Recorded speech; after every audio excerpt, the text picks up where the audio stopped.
Part 1: The Edge of Oblivion. I should have known better than to trust an online classified ad selling a barely used starship at a knockoff price. But there I was, drifting on the edge of the Xylonic Rift in a rundown rust bucket of a freighter called the Second Chance Asterisk. Ironic, considering this was the third vessel I'd bought this year. As I watched the purple edges of the rift pulse and twist with cosmic violence through the grimy cockpit window, it became all too clear that buying this ship might have been one bad decision amongst many. The control panel buzzed angrily like a drunken hornet. I slapped it with the heel of my hand. "Enough already," I muttered, knowing full well that might just short-circuit the whole thing, but the buzzing stopped. Small victories. The Rift was known for swallowing entire fleets, leaving nothing but tales of haunting siren calls and ghostly lights. Sounded like a decent tourist trap, but we weren't here for interstellar sightseeing. My crew, a ragtag band of contracted misfits, and I were on a mission, one that involved salvaging what we could from the derelict megastructure floating just beyond the Rift's hungry jaws. The Second Chance wasn't much, but the crew, well, we were something. There was Jexa, whose dry wit could carve stone but whose skills could build entire worlds. If not for her, I'd probably be navigating the ship backwards. Then there was Tormek, the brooding engineer who spoke in grunts and clanks. He was more machine than man, with a prosthetic arm that emitted steam whenever he was upset, which was often. And lastly, Kip, a youthful stowaway turned navigator. His optimism was as unyielding as it was naive.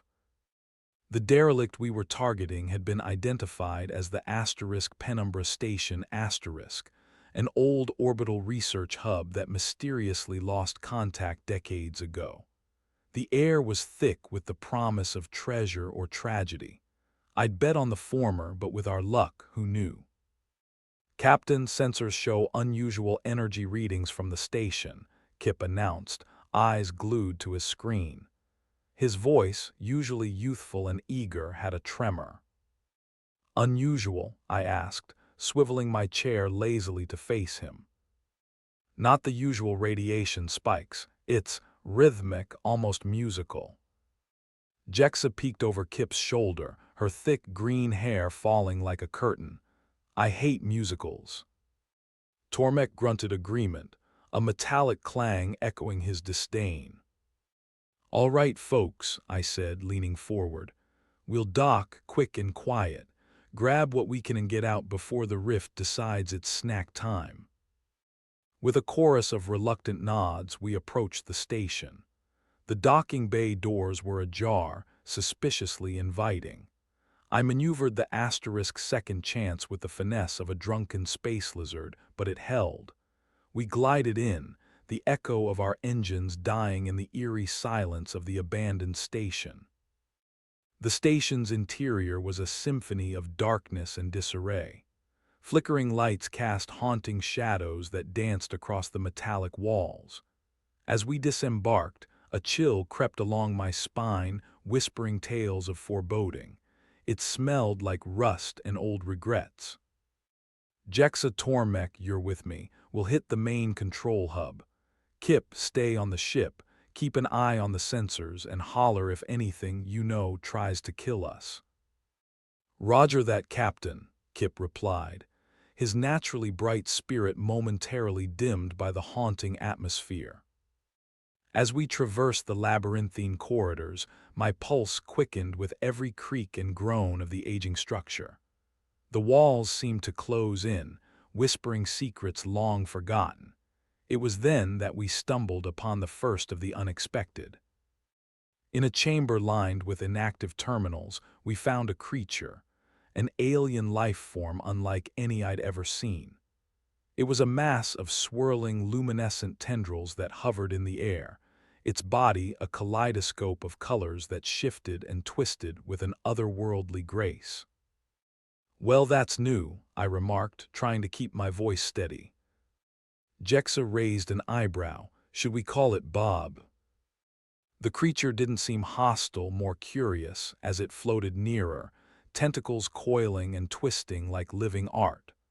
A delicate hum resonated from it, matching the rhythmic energy Kip had mentioned. Tormek snorted, his mechanical arm hissing softly, "Bob, it is." Just as I managed a nervous chuckle, the hum intensified, filling the room with a sense of urgency.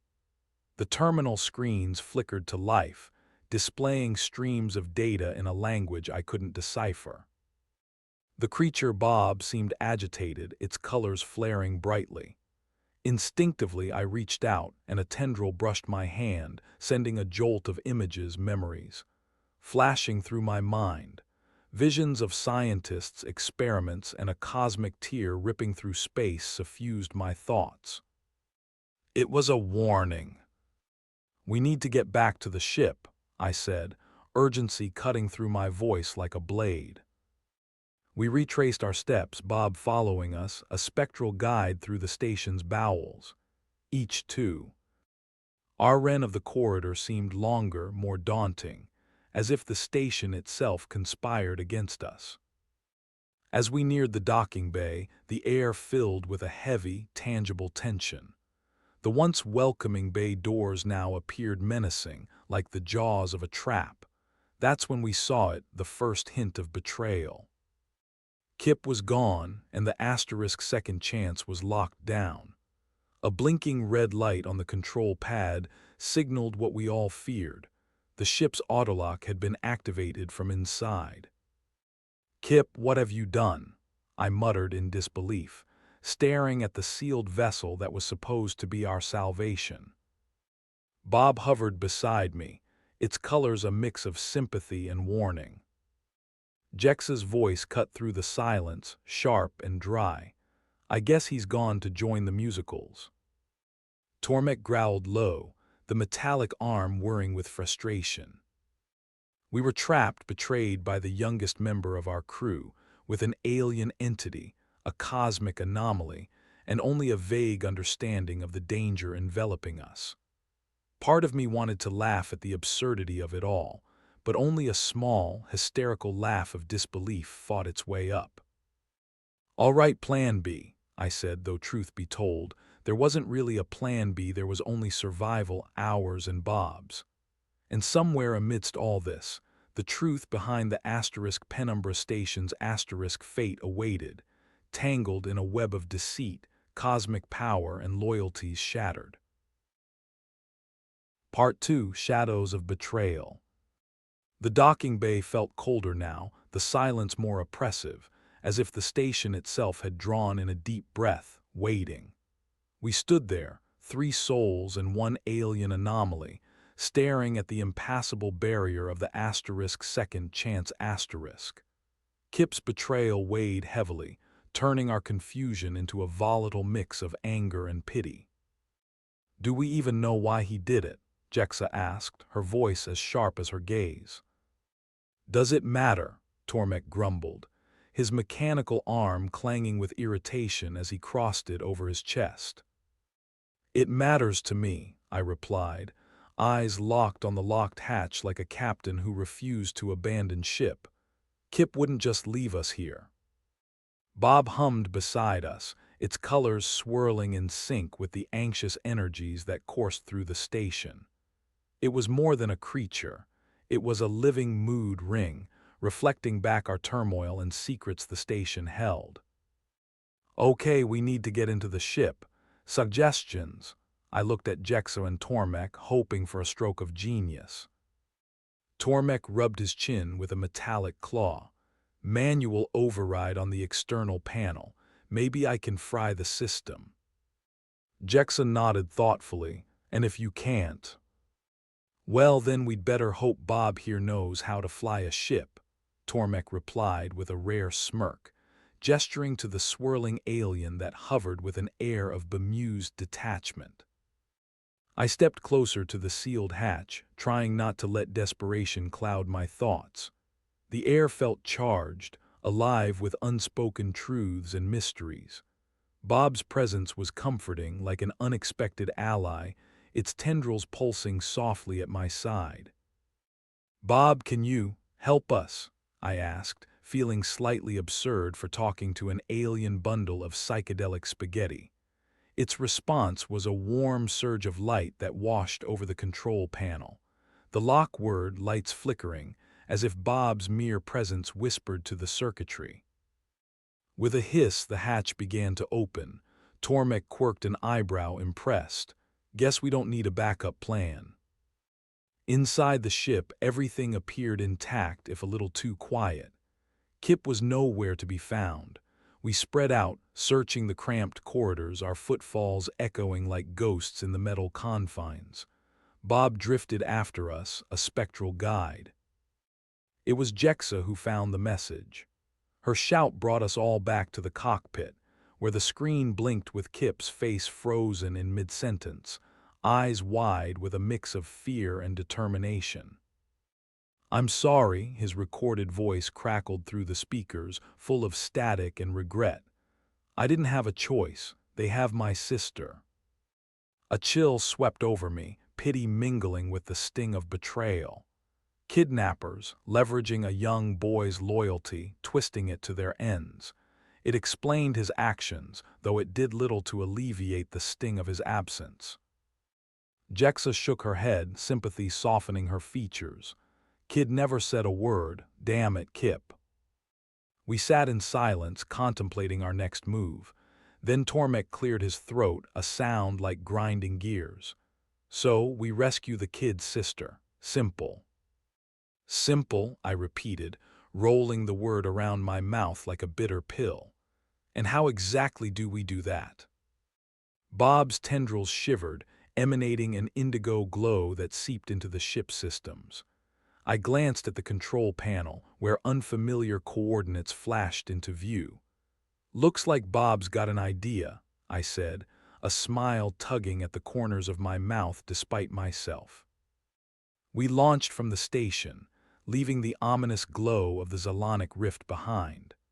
The coordinates led us toward a star system known for its pirate activity, a dangerous place where laws were made by the strongest and scruples were as rare as breathable air. Navigating the ship was a tense affair. Every light that blinked on the console felt like a ticking time bomb. Jexa deftly guided us through a minefield of drifting space debris, remnants of countless battles, while Tormek grumbled like an old engine, keeping systems from sputtering out. And then there it was, a sprawling space cruiser, blocky and ominous, bristling with weaponry, the pirate mothership. I felt a tightness grip my chest. Infiltrating the cruiser was madness, but in space, madness was often the only plan.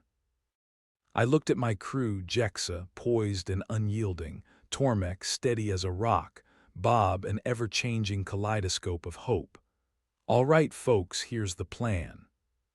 We powered down and drifted toward the cruiser's underbelly, pretending to be space flotsam, a trick that usually worked in the old smuggler's routes.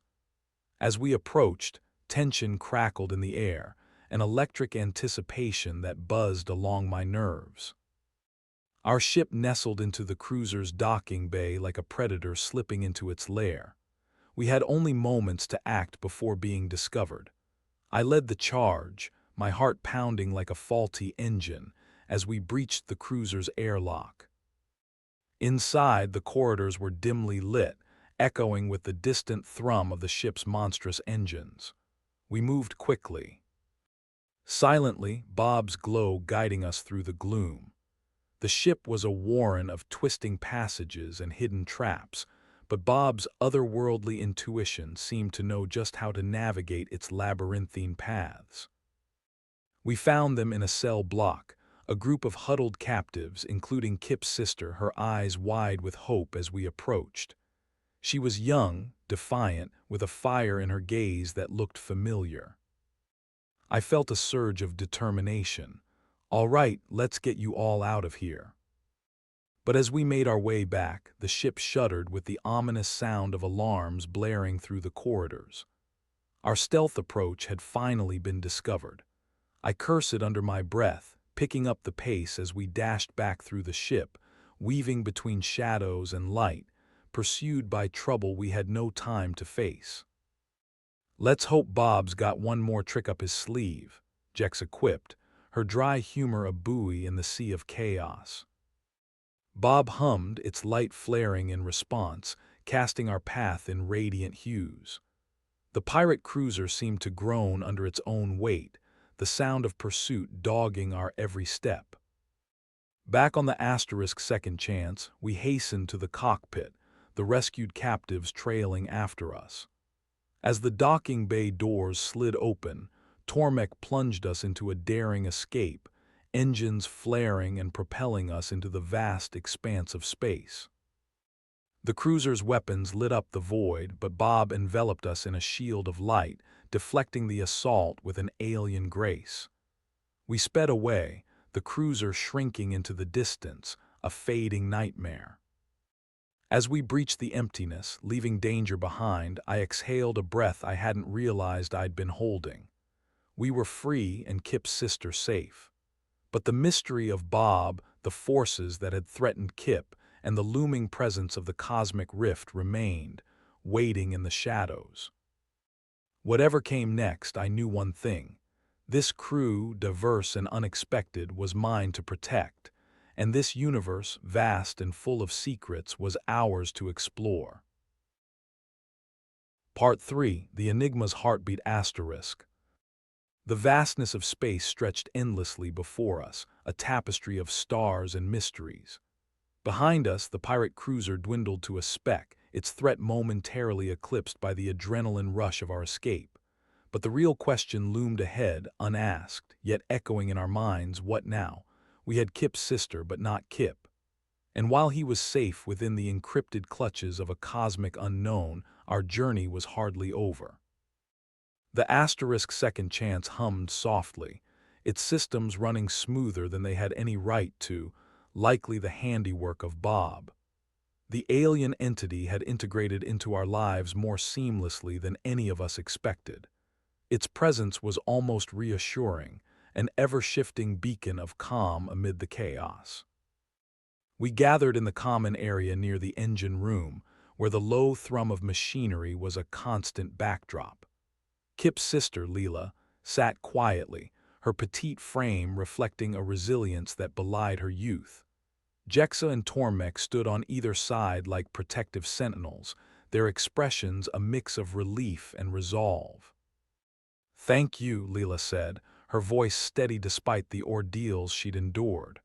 "I didn't think anyone would come." "Family looks out for its own," I replied, the words both promise and conviction. "Besides, your brother's one of us." Jexa nodded, offering Leela a reassuring smile. "Don't worry, kid, we'll figure this out." Tormek, ever the pragmatist, leaned against a bulkhead, arms crossed. "First, we need a plan, and I don't mean a half-baked one." As if on cue, Bob hovered into the room, its tendrils swirling with a subtle urgency. I watched it, my mind racing with the possibilities it represented. "All right, Bob," I said, addressing the alien as if it were a member of the crew, which, I supposed, it now was. "Any ideas on how to find Kip?" Bob glowed with a serene light, its colors shifting through shades of indigo and gold. The room's console lit up, displaying a map of the star systems, routes and coordinates highlighted in a dance of data and light. One system pulsed with an unusual energy signature, a place not well traveled or known. Jexa leaned over the console, eyes narrowed. "That looks like the Farside Verge, a region known for its strange temporal anomalies and uncharted nebulas. The Verge was a place where space and time played tricks on sensors and sanity alike." Tormek grumbled. "The Verge isn't for the faint-hearted. Ships and crews get lost there." "I trust Bob," I said, surprising myself with the firmness of my voice. "If Kip's there, it's for a reason, and maybe he's got answers that tie this all together." With a new destination set, we prepared the Asterisk Second Chance for the journey. The starship systems hummed with newfound vigor, as if it sensed the importance of the task ahead. Bob floated near the helm, its tendrils interfacing with the navigation systems. It seemed to understand the complexity of our task, its glow a silent reassurance. As we plotted our course, Leela stood beside me, her presence a quiet strength. "He always talked about you all," she said softly, "told me you'd come." "Did he now?" I chuckled, a wry smile tugging at my lips. "Smart kid." With everything in place, we engaged the hyperdrive. Stars stretched into streaks, and the universe folded around us, the ship thrumming with the heartbeat of a journey well begun. The verge loomed ahead, a kaleidoscope of swirling colors and distorted space. We emerged from the hyperjump into a realm where nebulous clouds danced with electric fire, their patterns both beautiful and unsettling. The ship's instruments went haywire, beeping and flashing in confusion. "Looks like Bob's guiding us," Jexa noted, her fingers flying over the controls to stabilize our flight. We drifted deeper into the verge, the hull creaking in protest at the spatial eddies that rolled over us like cosmic waves. The place felt alive, as if the very fabric of the universe watched us with ancient, unfathomable eyes.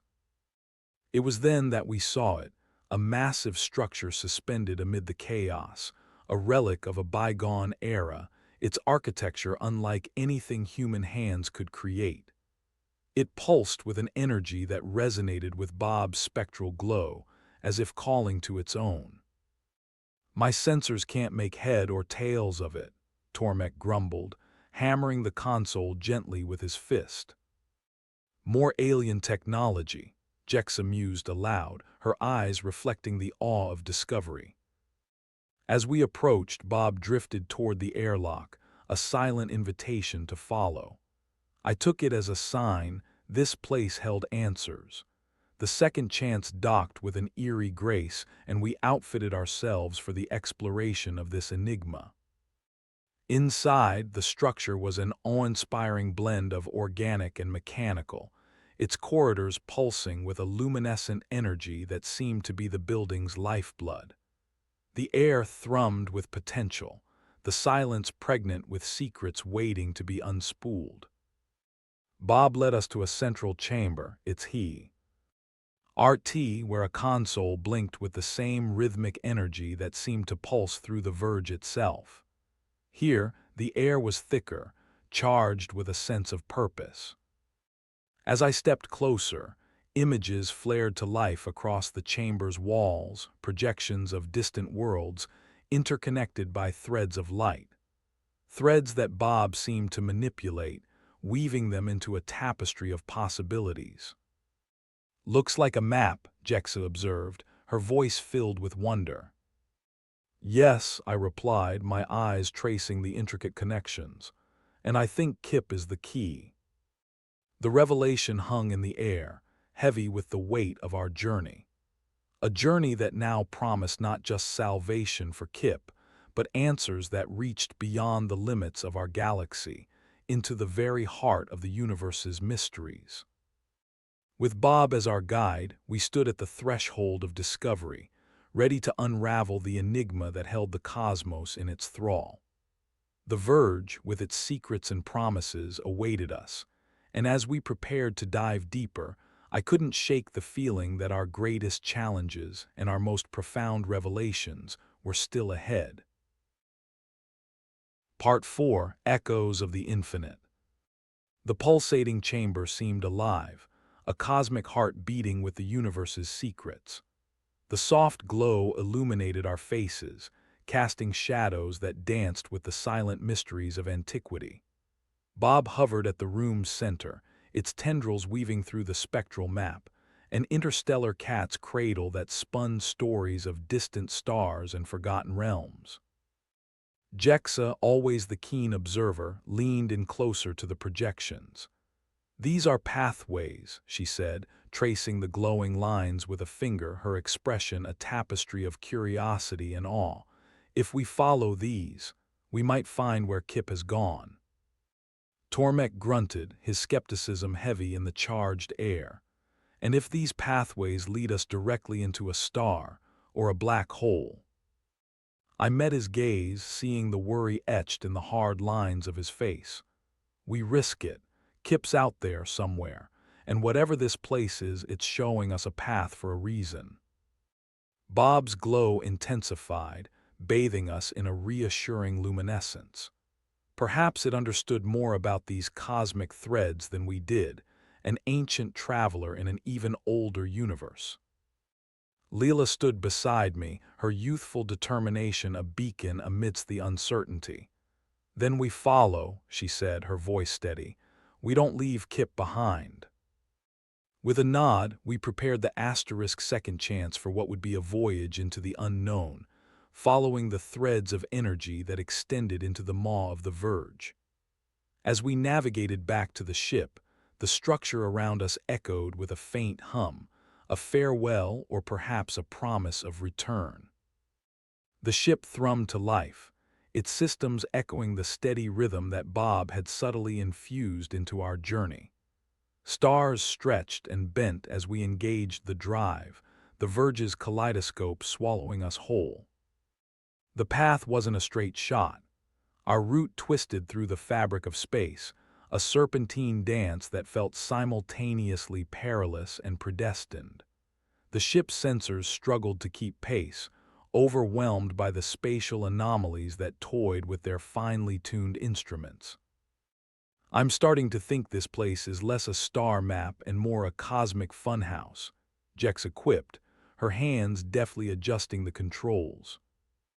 "But it's leading us somewhere," Leela pointed out, her eyes fixed on the viewport, where colors swirled and danced like an astral symphony. And then, as if emerging from a dream, a new world materialized from the chaos, its silhouette stark against the backdrop of the nebula. It was a planet of emerald and azure, surrounded by rings that shimmered with an ethereal light. Bob pulsed excitedly, its tendrils fluttering with an enthusiasm that was almost palpable. This was our destination, its presence as unexpected as it was profound. We entered the planet's atmosphere, the ship shuddering through layers of gaseous currents, descending into a sky painted with brilliant hues of jade and sapphire. Below, lush landscapes unfurled, a vibrant tapestry of alien flora and crystalline rivers. The world was alive with sound and movement, a chorus of life that thrummed with the harmonies of nature untainted by artificial touch. We landed in a clearing amidst towering trees that seemed to whisper secrets in a language older than time. As we disembarked, Bob floated ahead, a beacon leading us through the verdant forest. The air was rich with unfamiliar scents, a heady mix of earth and spice that invigorated the senses. "Feels like we've stumbled into a fairy tale," Tormek murmured, his usual gruffness softened by the planet's tranquility. Jexa grinned, "A fairy tale with its own set of rules, I bet."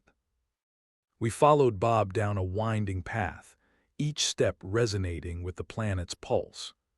The flora glowed softly, bioluminescent tendrils swaying in an unseen breeze, painting our path with delicate luminescence.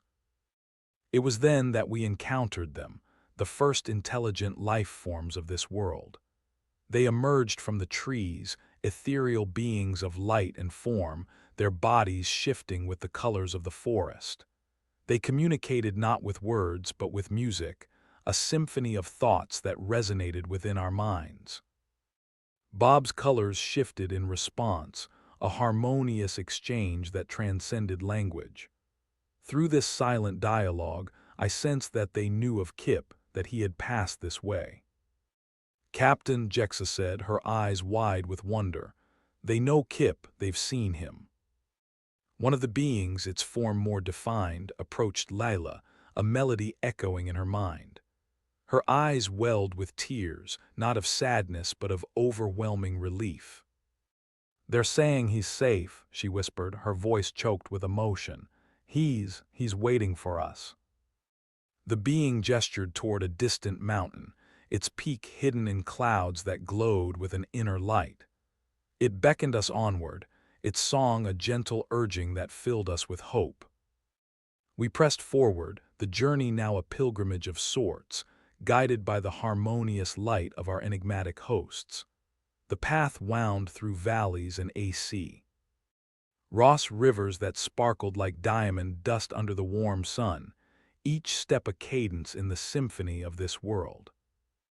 As we neared the mountain, the air grew cooler, the scents crisper. The sun dipped below the horizon, casting the forest in twilight hues, and the stars emerged, a tapestry of light against the night sky. Finally, at the mountain's base, we found him. Kip stood there, silhouetted against the landscape, a figure both familiar and changed.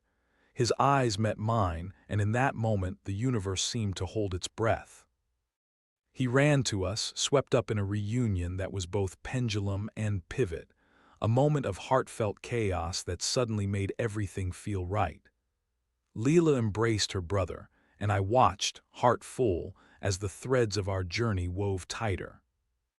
As the night deepened around us, I knew our journey was far from over. The universe, vast and enigmatic, held more mysteries, more paths yet to be walked. But for now, we were together, bound by ties of kinship and discovery. Bob hovered nearby, its glow a gentle reminder of the connections that transcended worlds and languages. We stood on the cusp of the unknown, ready to unravel the next enigma, guided by a song that resonated with the heartbeat of the universe itself. Part 5: Threads of Fate.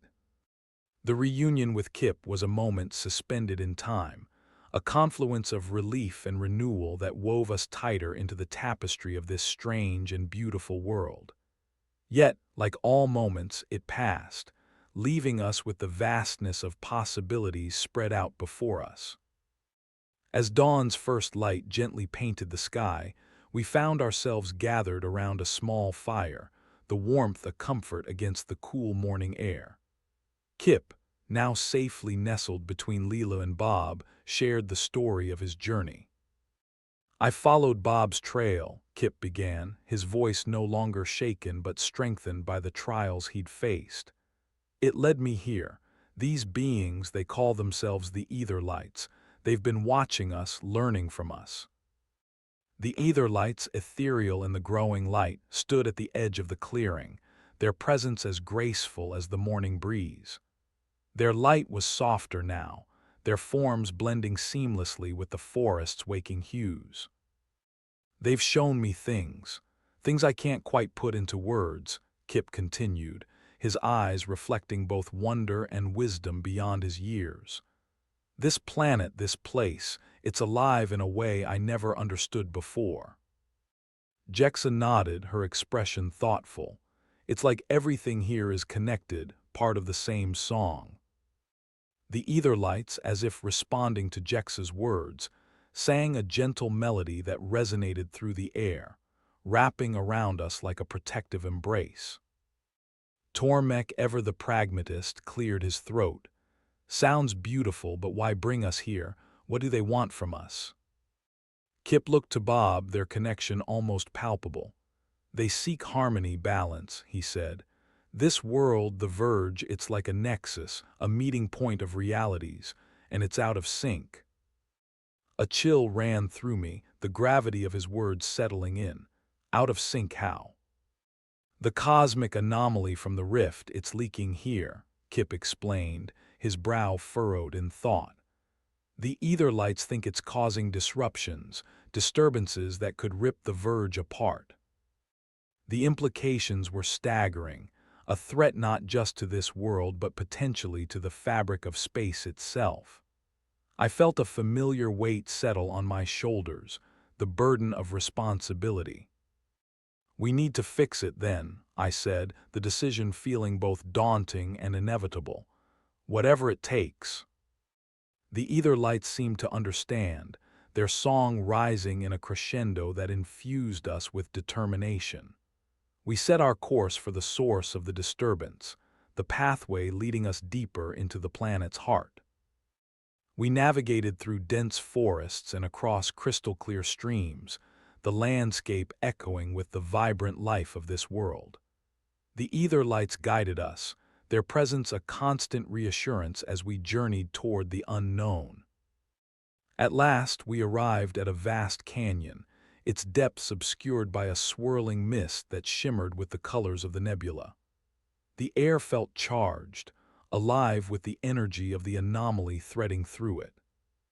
Bob floated forward, its tendrils reaching out to the swirling energy, intertwining with the mist in a delicate dance.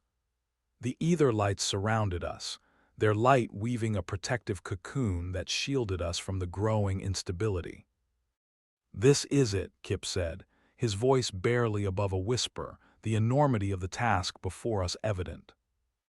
Jexa took a deep breath, her fingers poised over her equipment.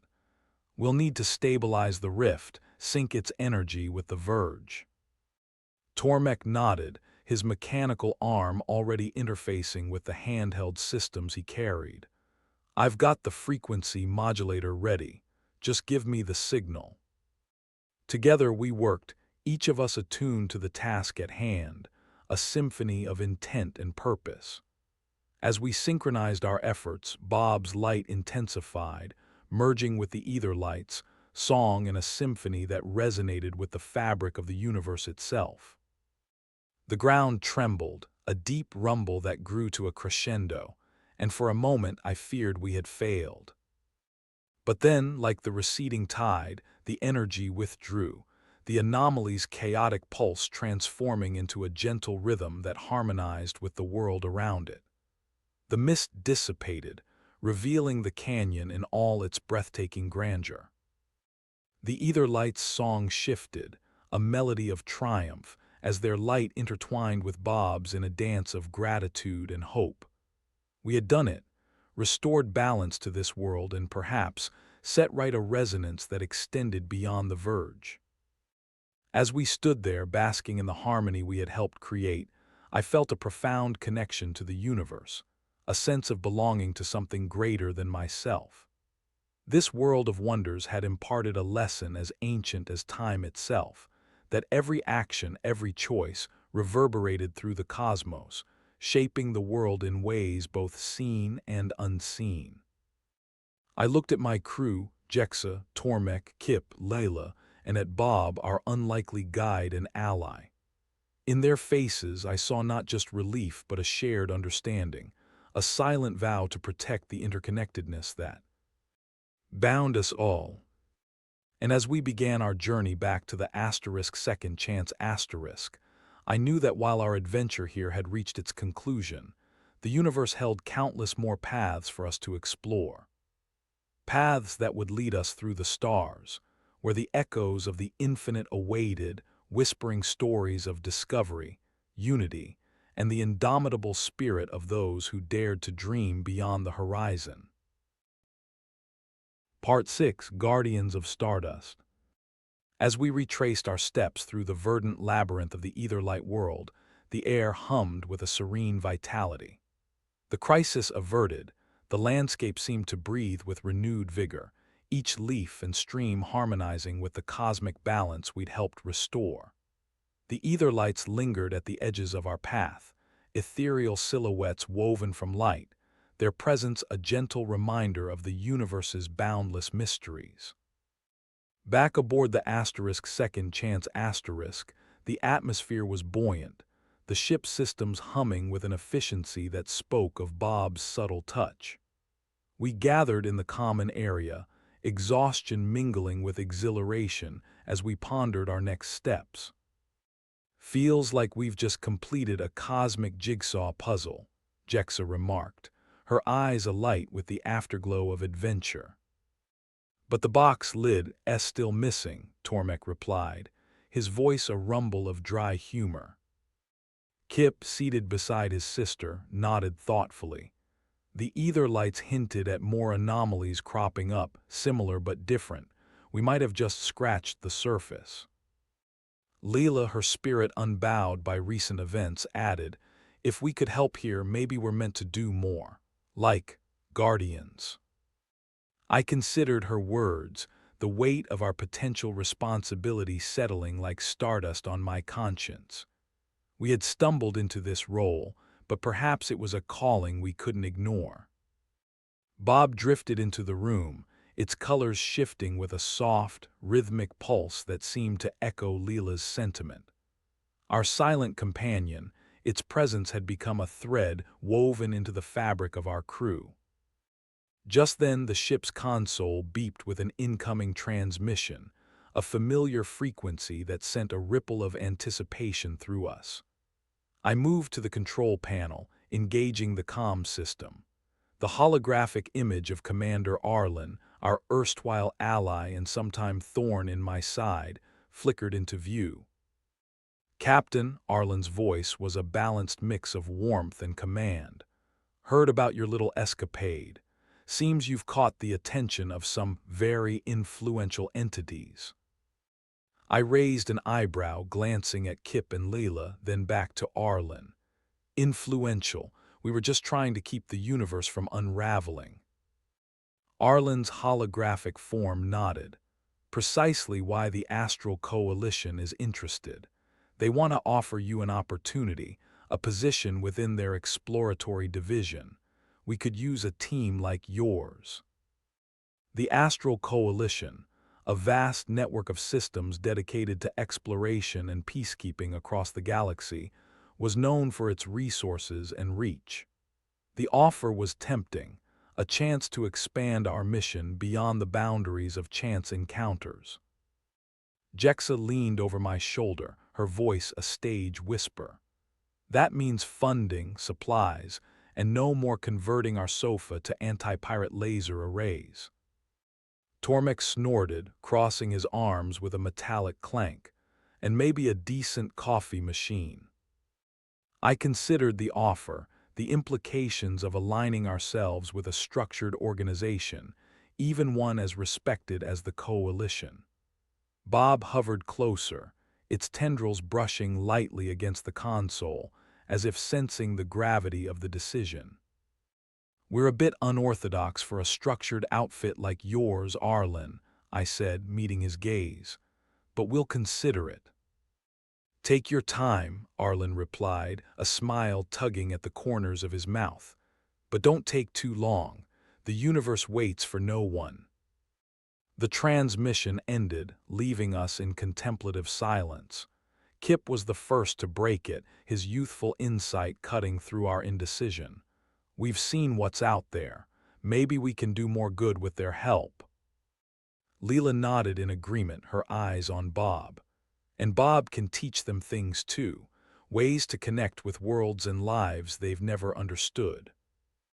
The ship hummed gently around us, as if aligning with the unspoken consensus forming within our hearts. We were more than just a crew now. We were a force for balance, a beacon against the chaos threatening the cosmos. "All right," I said, feeling the weight lift and transform into resolve. "Let's embark on this new journey, as explorers, as guardians." Jexa punched the air in silent victory, while Tormek gave a satisfied grunt. With Kip and Leela at our side and Bob as our guide, we had all the makings of something extraordinary. A symphony of differences, united under the vast canopy of stars. We engaged the hyperdrive, setting a course for the Coalition's nearest command station, where new adventures awaited. The stars stretched into luminous trails, forming the pathways of countless possibilities. As the universe unfolded before us, I knew our story was far from over. The cosmos, vast and full of secrets, beckoned us onward, to unravel new mysteries, face greater challenges, and weave our tale into the very fabric of the stars. Together, as guardians of stardust, we soared into the infinite, ready to chart the unknown and leave our mark on the galaxy. Part 7. Convergence at Quietus Point. The stars enshrouded the asterisk second chance in a cosmic embrace, each celestial body a distant whisper of tales untold. As we navigated toward the Coalition's command station, I couldn't shake a sense of anticipation. not just for the opportunities that awaited us, but for the secrets that still lingered at the edge of our understanding. The crew was in good spirits, buoyed by the prospect of new beginnings. Bob hovered through the ship, its luminescent presence a constant reminder of the universe's boundless wonders. Yet its glow seemed more subdued, as if contemplating an enigma all its own. Our trajectory led us through a stretch of space known as the Corridor of Silence, a region where comm signals turned to static and sensors faltered, shrouded in mystery and myth. As stories go, one among many was that the corridor was a relic of an ancient battle, where echoes of past conflicts still reverberated in the fabric of space. Jexa manned the helm, her gaze sharp and focused. "We're approaching Quietus Point," she announced, referring to the lone station nestled within the corridor's heart. It was a place of refuge and lore, where travelers paused to recalibrate before venturing into the greater unknown. Tormek grunted, his expression skeptical. "Always feels like the calm before the storm in this part of space." Kip and Leela shared a glance, their youthful curiosity tempered by recent adventures. "Do you think we'll find anything unusual at the station?" Kip asked, his voice tinged with excitement. "Unusual is an understatement," I replied, adjusting the ship's trajectory. "Quietus Point has a reputation for drawing in the unexpected." As the station loomed into view, its silhouette against the starry backdrop was both welcoming and foreboding. We docked without incident, the asterisk second chance settling into its berth like a bird returning to its nest. The station's corridors were a stark contrast to our recent adventures, a blend of metallic functionality and the whispers of travelers long gone. We disembarked, alert and wary, sensing that the station held stories yet to be revealed. It wasn't long before we encountered the first of Quietus Point's mysteries. A figure drifted toward us, clad in flowing robes that shimmered with iridescent patterns. Their face was obscured by a hood, but their presence resonated with an ancient dignity. "Welcome to Quietus Point," the figure intoned, their voice a melodic blend of genders and ages. "I am the Keeper of Echoes. You are far from the first seekers to pass through these halls."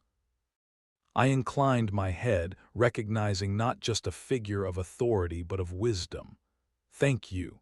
We come seeking guidance and passage through the corridor." The keeper gestured gracefully, leading us through the station's labyrinthine passages. Each traveler brings with them the echoes of their journey. Here, we listen, learn, and sometimes we answer. Bob drifted closer to the keeper, its colors shifting in subtle harmony with the station's ambient energy. It was as if the two shared a connection, a dialogue beyond our comprehension. As we walked, the station's walls shimmered, displaying glimpses of past travelers, images of ships and faces, moments frozen in time. It was a gallery of lives intersecting at this solitary crossroads. Leela's voice was a whisper of awe. "It's like the station remembers everyone who's been here." "Indeed," the keeper replied, their tone one of quiet reverence. "Quietus Point is a sanctuary of memory and reflection, where even the smallest ripple can become a wave." We arrived at a central chamber, where a massive viewport revealed the corridor in all its enigmatic beauty. Stars glimmered like distant lanterns, casting their glow over fields of cosmic dust swirling in gentle spirals. The keeper turned to us, their gaze settling first on Bob, then on Kip. "You carry with you an echo that resonates beyond this place. The anomaly you encountered, it was but a fragment of a greater tapestry." Kip nodded, his eyes wide. The ether lights they showed us, connections like a web of star roads. The keeper nodded, their expression contemplative. "Indeed, beyond the corridor lies the convergence, a nexus where the threads of reality intersect. It is a place of profound potential and great peril. I met the keeper's gaze, feeling both drawn and daunted by the path before us. And what lies at this convergence? Answers, perhaps, or questions you have yet to conceive, the keeper replied, enigmatic as the stars themselves. Only those truly attuned can navigate its mysteries. As we contemplated their words, the station shuddered, a subtle tremor rippling through the floor beneath our feet. The viewport flickered, revealing a brief glimpse of something vast and shadowed, a great structure adrift beyond the corridor's reach. Jex's voice was a low murmur. What was that? The keeper's brow furrowed, their voice inged with urgency. A reminder of the balance we must maintain. The convergence is awakening. Bob pulsed with an intensity I hadn't seen before, its colors a vivid spectrum that mirrored the cosmic dance outside. It was ready, it seemed, to guide us deeper into the heart of the mystery.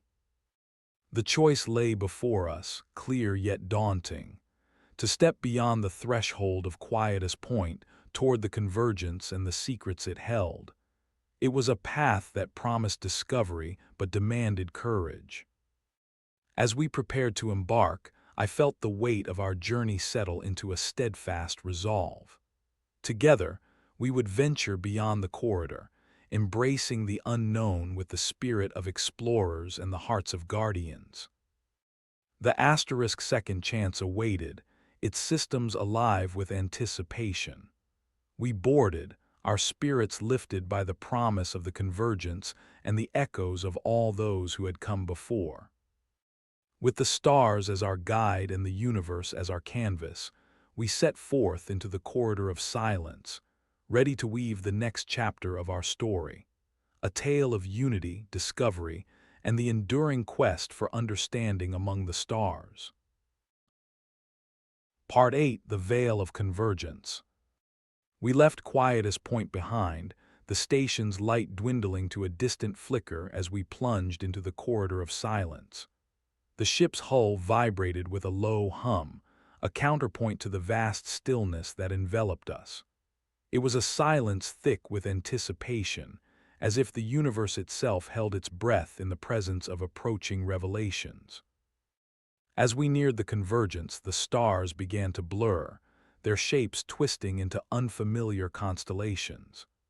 The navigation systems beeped in protest, overwhelmed by the shifting fabric of space, but Bob remained a steady glow at the helm, its tendrils gently interfacing with the controls. Jexa kept her eyes on the displays, her hands moving with practiced precision. I've never seen the system struggle like this. It's like the universe is playing a different tune. Tormek grumbled from his station, his mechanical fingers dancing over the ship's diagnostic panels. Let's hope the second chance can keep up with the tempo. Kip and Leela sat at the observation deck, their eyes wide with wonder. Through the viewport, the corridor unfolded like a living tapestry, a canvas of swirling nebulae and iridescent colors that defied description. It's beautiful, Leela murmured, her voice a blend of awe and reverence. Yeah, Kip agreed, a smile tugging at his lips. It's like we've stepped into a dream. And then, with a sudden lurch, we emerged. The convergence lay before us, a vast expanse of interlocking energies and suspended structures that seemed to pulse with life. At the center, a colossal construct hung in the void, its surface a kaleidoscope of shifting patterns and light. This is it, I said, unable to keep the wonder from my voice. The heart of the convergence. But as we drifted closer, it became clear that all was not well. Tendrils of dark energy coiled around the construct, their presence a stark contrast to the vibrant harmony of the surrounding space. Jex's brow furrowed. Those look like fractures, the sort that could unravel the whole system. Bob hovered beside me, its glow subdued, as if pondering the problem. It reached out with its tendrils, interfacing with the ship systems, and a holographic display flickered to life. Data streamed across the console, revealing the extent of the disruption. Tormek peered at the display, his expression grim. Whatever those fractures are, they're feeding off the energy matrix if they keep spreading. We need to stabilize it, I interrupted, the urgency of our task settling over me like a mantle, before the whole convergence tears itself apart. Kip volunteered, his voice steady. Bob showed me how to align the energy threads back at the verge. Maybe we can do the same here, patch the fractures. It's worth a try, I agreed, nodding to Jexa.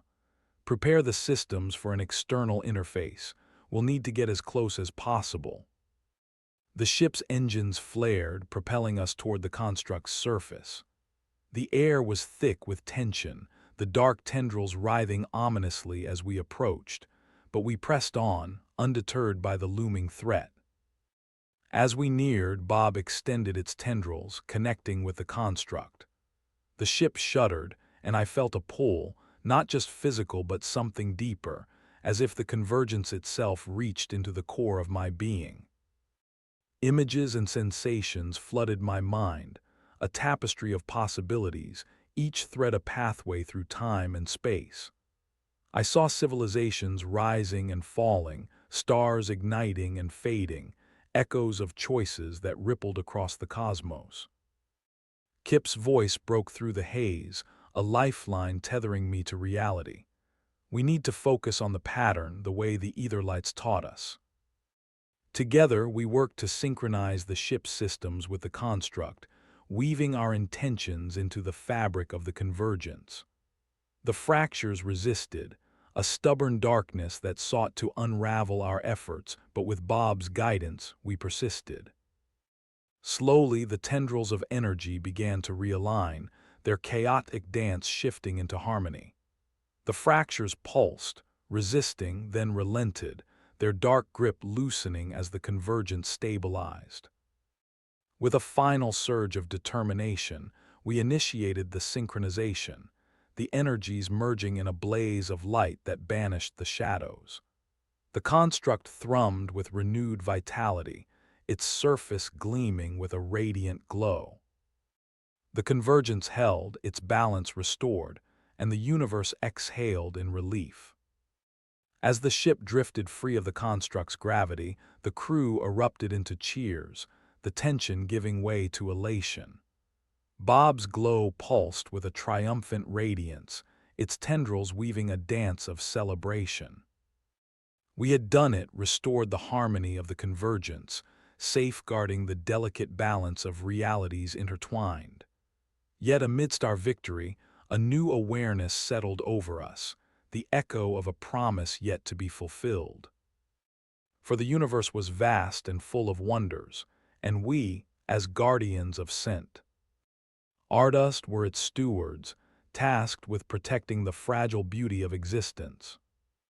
As we prepared to depart, leaving the convergence in peace, I felt a sense of purpose take root in my heart. Our journey was far from over, and the stars still held countless secrets awaiting discovery. Together, we set our course for the next horizon, a constellation of dreams guiding us onward.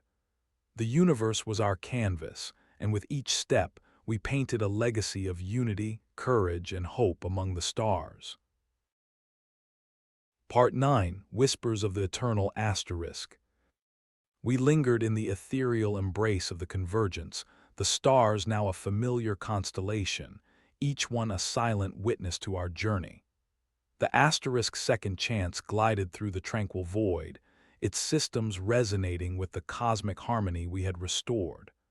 But as the echoes of our triumph faded, the universe, ever a weaver of enigmas, beckoned us onward. Bob hovered at the helm, its colors a soft, contemplative glow, as if pondering the vastness that lay ahead. Its presence was a balm, a constant reminder of the bonds we had forged with the stars and each other. As we navigated away from the convergence, Jexa brought up a peculiar energy signature on the ship's sensors. "Captain, I'm picking up something unusual just ahead. It's faint, but it's there." I leaned over to examine the display, a flicker of intrigue sparking within me. Could be a residual effect from the convergence, I mused aloud, though a part of me knew it felt different, more deliberate than random. Tormek's voice rumbled with cautious curiosity. "Whatever it is, it's not like anything we've encountered before." Kip and Leela joined us at the console, their eyes wide with anticipation. Could it be something, or someone trying to communicate? Kip wondered aloud. The ship's trajectory adjusted, drawing us nearer to the anomaly, a decision driven by equal measures of curiosity and caution.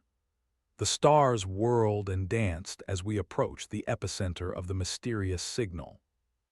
The spatial anomaly materialized like a ripple in water, an elusive shimmer against the endless dark.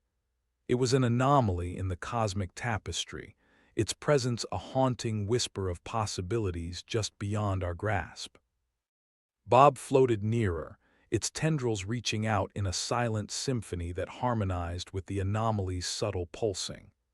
Images flooded my mind, a mosaic of memories and impressions that transcended linear time. "Bob, what is this?" I asked, the words barely more than a breath in the hushed cockpit. Bob's colors shifted, an aurora of understanding that conveyed not words but emotions. Discovery, unity, and a longing for something both lost and found. As we interfaced with the anomaly, the ship trembled gently, the barrier between reality and imagination stretching thin. We found ourselves enveloped in a vision, a collective dreamscape of past, present, and future interwoven. The crew was united in this surreal tableau, experiencing the anomaly's story, a tale of an ancient civilization, one that had flourished in harmony with the stars, its legacy now a whisper on the celestial winds. Jex's voice was reverent, filled with the wonder of an explorer. "It's like we're seeing echoes of a world forgotten." Tormek nodded, his skepticism momentarily softened by awe. The universe remembers, even if the past is buried. The story unfolded through us, a narrative of exploration and discovery, of a people who had gazed at the stars and heard their music. Their achievements were woven into the very fabric of space, yet their fate remained shrouded in mystery. Kip and Leela clung to each other, their minds attuned to the narrative's undercurrent, a sense of loss but also of hope. "They left something behind," Kip said, his voice a beacon of clarity in the swirling vision. And then, as swiftly as it had begun, the dream ebbed, leaving us adrift in its wake. The anomaly faded, its story told, yet its impact lingered, a renewed sense of purpose and interconnectedness. We returned to our physical selves, the ship steady beneath us, our bond with the universe deeper for the experience. The anomaly's legacy was ours to carry forward. Jexa turned to me, her expression resolute. "Whatever they left behind, whatever they were trying to tell us, it's important." I nodded, feeling the weight of the moment settle into resolve. We have a responsibility to uncover their truth, to honor their journey. The crew was united in this new mission, each of us a guardian of the whispers that had transcended time. Bob's glow was a reassuring presence, its own story entangled with ours. As we charted a course into the unknown, the stars became a compass, guiding us toward the heart of the mystery. The universe was a symphony of echoes, each note a clue, a question, a promise of discovery. We soared into the depths of space, the stardust of dreams our guide and the endless sky our canvas. Together, we were more than explorers, we were storytellers, seekers of truth in a cosmos that sang with the synesthetic vibrancy of life eternal. Whatever awaited us on our journey, we knew this. We were not alone.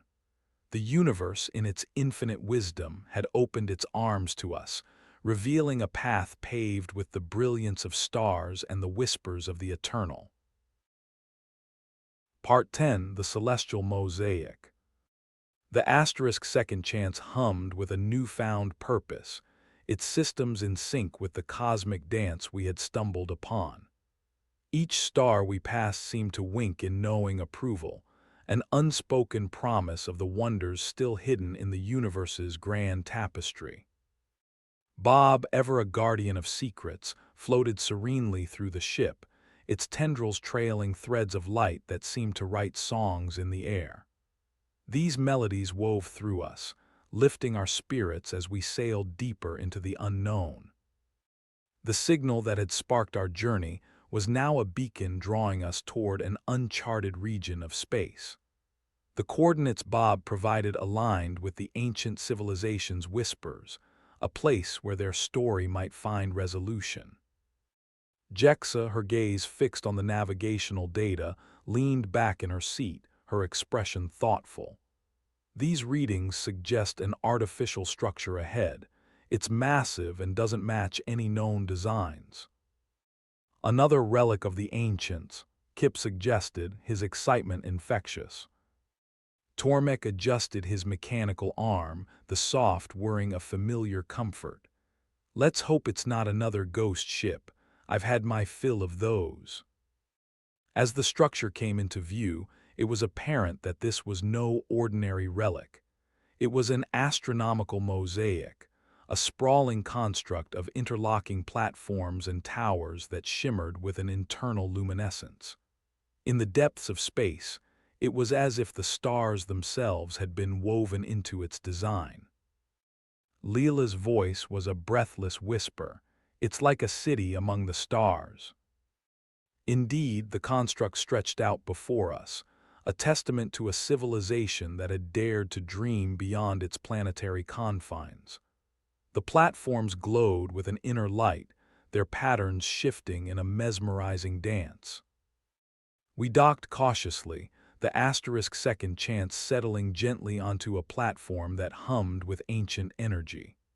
The moment our boots touched the surface, the air around us tingled with latent possibility, as if the structure itself was awakening from a long slumber. Bob floated ahead, its glow in harmony with the mosaic's rhythm. We followed, our steps tentative yet filled with purpose. This place was a threshold, a gateway to the past and perhaps a key to the future. The corridors of the construct were a marvel of design, each passage a corridor of starlight and shadow. We moved through them in silent reverence, guided by Bob's intuitive understanding of the place. We arrived at a central chamber, its dome a vast canopy of shifting constellations. In its center stood an immense sphere, pulsating with a gentle luminescence that drew us closer. "This must be the core of the structure," Jexa said, her voice hushed with awe. "Its energy readings are off the charts." Kip stepped forward, his hand reaching out instinctively. "It feels alive." The sphere responded to his touch, its light intensifying in a radiant display of colors. The chamber filled with a symphonic resonance, a chorus of voices that spoke not in words but in emotions, a tapestry of joy, sorrow, triumph, and loss. In that moment we became part of the mosaic, our minds entwined with the echoes of the civilization that had left their legacy within the stars. Their story unfolded, a tale of exploration and unity, of reaching beyond the known to uncover the mysteries of the cosmos. Tormek, his skepticism softened by wonder, murmured, they were looking for something, or waiting. The sphere's luminescence shifted, revealing a vision of a distant star system, a place vibrant with potential, untouched by the passage of time. It was their destination, their beacon of hope and discovery. "We can finish their journey," I said, feeling the weight of their legacy settle into something akin to destiny. "Honor their quest by reaching the place they sought." The decision was unanimous, the resolve shared. We would continue their path, explore the stars they had gazed upon, and uncover the truths they had pursued with such passion. As we departed the chamber, the construct's energies seemed to echo our determination, its light a blessing and a promise. The universe stretched out before us, a canvas of infinite potential, each star a brushstroke in a celestial masterpiece. We returned to the second chance asterisk, our hearts filled with the promise of discovery and the spirit of those who had come before us. With Bob as our guide and the stars as our compass, we set a course for the distant star system, ready to weave our own story into the universe's eternal mosaic. Together, we sailed into the unknown, guardians of a legacy that transcended the bounds of time and space. As we ventured forth, the cosmos whispered a single truth. We were not just explorers of the stars, but caretakers of the dreams that lay hidden within their heartbeats.